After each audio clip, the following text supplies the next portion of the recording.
Alors bonjour tout le monde, une autre vidéo en fait pour vous montrer un petit peu plus en détail là, le principe du balancement d'équations chimiques.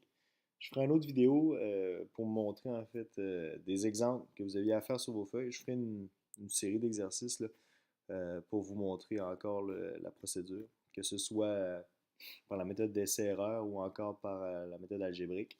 On fera ça dans une autre vidéo. Pour se rappeler, c'est important de se souvenir en fait, c'est quoi une molécule? En fait, ça peut être un assemblage d'au moins deux atomes identiques ou différents. Pourvu que tu aies plus de deux atomes, tu peux qualifier ça comme une molécule. Lorsqu'on a des molécules qui ont la même sorte d'atomes, en fait, par exemple O2, H2, N2, c'est une molécule quand même, c'est juste qu'ils ont la même sorte d'atomes. Mais le plus souvent, on va voir que les molécules qu'on va voir ont plusieurs atomes. Donc, par exemple, H2O, on va avoir un atome d'oxygène, un atome d'hydrogène, deux atomes d'hydrogène, pardon. Et dans la molécule de glucose, ben, les trois sortes d'atomes, c'est l'oxygène, l'hydrogène et le carbone. Donc, 6 carbone, 12 hydrogène, 6 oxygène. Ce que vous allez voir aussi le plus souvent, c'est la formule chimique des molécules qu'on va utiliser, par exemple, lorsqu'on veut balancer une équation chimique. Donc, par exemple, ici, la molécule d'ammoniac, donc sa formule chimique, c'est le NH3. Le N nous indique en fait qu'on a de l'azote dans cette molécule-là. On a aussi de l'hydrogène. Et le petit 3 à côté nous donne la proportion dans la molécule. En fait, on va avoir 3 atomes d'hydrogène présents dans la molécule d'ammoniac. Donc, c'est la même chose ici. Donc, c'est juste pour faire le bilan, en fait, pour vous faire une récapitulation là, de comment on fait le bilan des atomes. C'est pas trop compliqué. Là. On a un atome d'azote puis trois atomes d'hydrogène. Donc, c'est important de se rappeler que quand il n'y a pas de petits chiffres en bas, donc quand il n'y a pas d'indice vis-à-vis de notre atome, ça ne veut pas dire qu'il n'y en a pas, ça veut dire qu'il y en a juste un. Donc, tout comme en algèbre, on n'est pas obligé de mettre le 1 en indice pour spécifier qu'on a un atome dans cette molécule-là. Un autre exemple, par exemple, on aurait le Na2SO4. Donc, si on fait le bilan des atomes là-dedans, on a deux atomes de sodium, un atome de soufre et quatre atomes d'oxygène. Important de savoir comment compter le nombre d'atomes qu'on a. Très important lorsqu'on va vouloir balancer des équations chimiques. Si je reprends plus ou moins le même exemple, en fait c'est pareil, c'est juste que là je vais mettre par exemple deux molécules ou deux moles de Na2SO4. Et bien là le 2 va aller multiplier chacun des atomes que j'avais au départ. Donc j'ai deux fois deux atomes de sodium, j'ai deux fois un atome de soufre et j'ai deux fois quatre atomes d'oxygène. Donc, au final, là, je vais avoir 4 atomes de sodium dans cette molécule-là. Je vais avoir 2 atomes de soufre et je vais avoir 8 atomes d'oxygène. Donc, très important, ne jamais oublier que le chiffre qui est devant, en fait, le coefficient qui va être devant ma molécule, va multiplier chacun des indices pour chacun de mes atomes. Donc, pour faire le bilan, c'est le bilan des atomes qu'on a dans la molécule. Très important de se souvenir de ce détail-là. Pour ce qui est d'une équation chimique, en fait, c'est simplement une interprétation symbolique d'une transformation chimique. Donc, on va se rendre compte, par exemple, la combustion encore du méthane. On va remarquer que la partie, les atomes, pardon, les molécules qui sont avant la flèche qui indique la transformation chimique, on appelle ça des réactifs. Les molécules qui sont après la flèche se nomment les produits. Ensuite, on a les indices, c'est le petit chiffre qui est en bas de l'atome, par exemple ici l'oxygène, ça veut dire qu'on a deux atomes d'oxygène dans la molécule de CO2. On a le coefficient qui se trouve avec les chiffres qu'on place devant la molécule. N'oubliez pas non plus que lorsqu'on ne met pas de chiffre devant une molécule, ça veut dire que son coefficient est de 1, tout comme en algèbre. Et l'état physique, par exemple ici G pour gazeux, toujours entre parenthèses, puis toujours en indice, ça va nous indiquer en fait l'état de la molécule qui est présente soit dans les réactifs, soit dans les produits. Donc, le balancement d'une équation chimique. Pour balancer une équation chimique, en fait, c'est simplement de placer des coefficients devant chaque réactif et chaque produit pour que le nombre d'atomes de chaque élément du côté des réactifs soit égal au nombre d'atomes de chaque élément du côté des produits. Tout ça pour dire, c'est qu'il faut avoir un bilan des atomes pour les réactifs qui est égal au bilan des atomes au niveau des produits. Ça veut dire que même si on réarrange les atomes pour former des nouvelles molécules, il faut absolument qu'on ait le même nombre d'atomes euh, avant la transformation qu'après la transformation. Donc, je l'ai déjà mentionné là, dans les deux autres vidéos précédentes.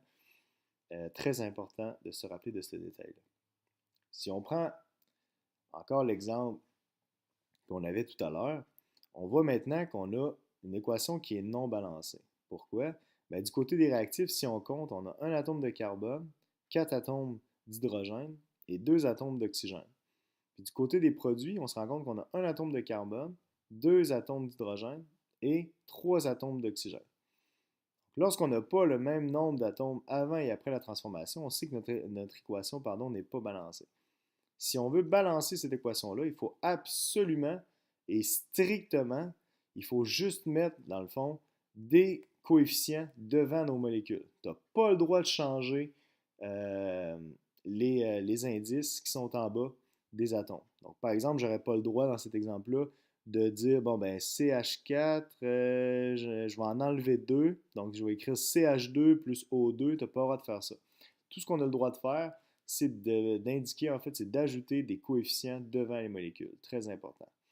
Donc ici, on se rend compte qu'en ajoutant un 2 devant le O2, puis un 2 devant le H2O, on se rend compte que du côté des réactifs, on est rendu avec un atome de carbone, 4 atomes d'hydrogène et 4 atomes d'oxygène. Et du côté des produits, on est rendu maintenant avec un atome de carbone, 4 atomes d'hydrogène et 4 atomes d'oxygène. Ce qui est parfait, on a le même nombre d'atomes avant et après la transformation, ça veut dire que notre équation est correctement balancée.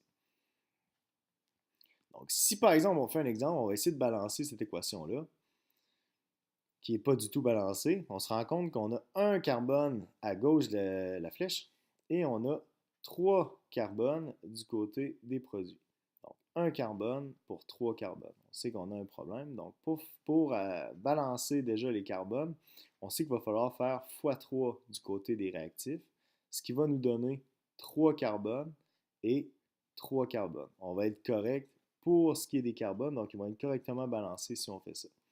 Donc, tout ce que vous avez à faire lorsque c'est fait, vous n'avez qu'à réécrire l'équation comme ceci. On a 3 carbones plus H2 donne C3H8. On se rend compte maintenant qu'on a 2 hydrogènes du côté des réactifs et on a 8 hydrogènes du côté des produits. Donc, une fois qu'on a constaté ça, il faut se rendre compte de quelle équation, de quelle modification qu'on peut porter du côté des réactifs pour pouvoir avoir le même nombre d'atomes du côté des produits. On se rend compte qu'il va falloir faire x4 à gauche, ce qui va nous donner 8H. Et on n'a rien à faire pour les produits. On avait déjà 8H. Donc, le but, c'est d'avoir le même nombre d'atomes avant la flèche qu'après la flèche. Donc, si on regarde maintenant, 3 carbone plus 4H2 donne C3H8. Et si on compte le nombre d'atomes, on a 3 carbones, on a 8 hydrogènes, on a 3 carbones et on a 8 hydrogènes. Donc, elle est correctement balancée, tout simplement. Il peut arriver par contre que ce ne soit pas aussi simple, qu'on ait des fractions lorsqu'on va balancer. C'est ce qu'on va regarder avec cet exemple-là. Donc, par exemple, ici, je compte, j'ai 4 carbones à gauche de l'équation, en fait à gauche de ma flèche. Donc, du côté des réactifs, j'ai 4 carbones et du côté des produits, j'ai un seul carbone. Donc, on va multiplier par 4 le carbone qu'on a du côté des produits pour égaler celui des réactifs. Donc, une fois que ça c'est fait, on réécrit notre équation avec un 4 devant le CO2. Donc, pour l'instant, mes carbones sont correctement balancés. On va se rendre compte que lorsqu'on rajoute un 4 devant le CO2, c'est sûr que ça modifie aussi le nombre d'oxygène que j'ai maintenant. Donc, tantôt, j'en avais juste 2. Maintenant, je suis rendu à 4 fois 2, donc je suis rendu à 8. J'en ai 6 de plus. Il va falloir le considérer lorsqu'on va balancer les autres atomes au fur et à mesure. On va y aller avec les hydrogènes maintenant. On en a 10 du côté des réactifs, puis on se rend compte qu'on en a 2 du côté des produits. Donc, ce qu'on va faire, c'est qu'on va multiplier par 5 du côté des produits pour avoir un nombre qui est équivalent à celui du côté des réactifs. Donc, j'ai 10 hydrogènes maintenant du côté des produits et 10 hydrogènes que j'avais déjà du côté des réactifs. Si on réécrit notre équation encore une fois, on va se rendre compte maintenant qu'on a 4 CO2 et 5 H2O. Donc les C et les H sont correctement balancés. Maintenant, on va s'attaquer aux oxygènes. Donc j'ai 2 oxygènes du côté des réactifs. Donc faites attention, là, ce qui est écrit, là, c'est pas écrit 20, c'est vraiment écrit 2O pour 2 oxygènes.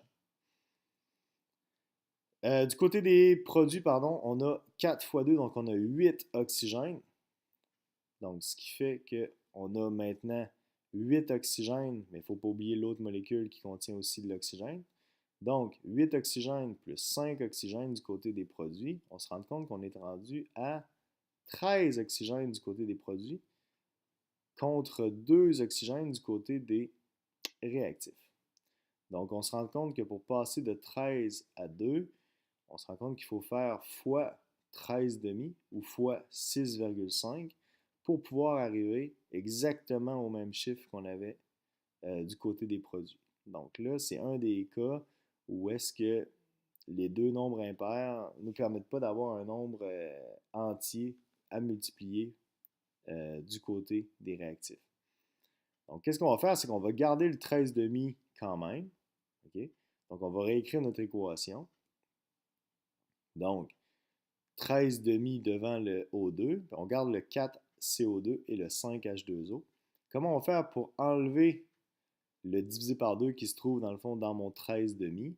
Ben, c'est qu'on va simplement prendre notre équation au complet. Vous êtes obligé de prendre toute l'équation et de la multiplier par 2. Pourquoi? Ben, 13,5 fois 2 donne 13 tout simplement. Donc, si on réécrit notre équation maintenant, donc, il ne faut pas oublier que C4H10, il y avait un 1 devant. Donc, 1 fois 2, ça donne 2.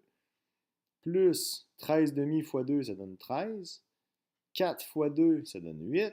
Et 5 fois 2, ça donne 10.